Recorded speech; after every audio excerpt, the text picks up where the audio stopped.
আজ মুড়াগাছা বিলকান্তা বোটঘর অঞ্চলে বিজেপির 2024 সালের সদস্যতা অভিযানে আসলেন বিজেপির কেন্দ্রীয় মন্ত্রী সুকান্ত মজুমদার। নিজের হাতে এই সদস্যতা অভিযানের শুভ সূচনা করলেন হরদহ অঞ্চলে।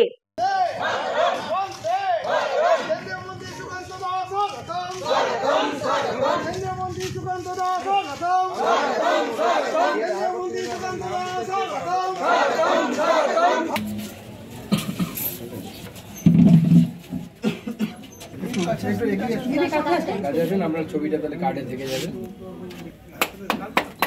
ভারত মাতা কি বেরিয়ে আসো।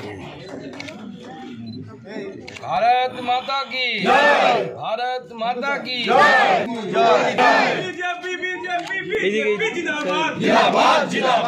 আমাদের এই মন্ডল, সেই মন্ডলের আমরা খর্দা এই মন্ডলের আমরা 4 নম্বর মন্ডলে এখানে উপস্থিত আছি। আমরা সদস্যতা অভিযান শুরু করছি, আগেও শুরু হয়েছে, আজকে আমরা বিশেষভাবে শুরু করছি। ভারতীয় জনতা পার্টি যখন 1980 সালে জনসংঘ থেকে তৈরি হয়, সেই সময় ভারতীয় জনতা পার্টি যে কথা বলতো, আজ এত বছর পর 44-45 বছর পরেও ভারতীয় জনতা পার্টি তার নিজের অবস্থান থেকে এক ইঞ্চিও সরেনি।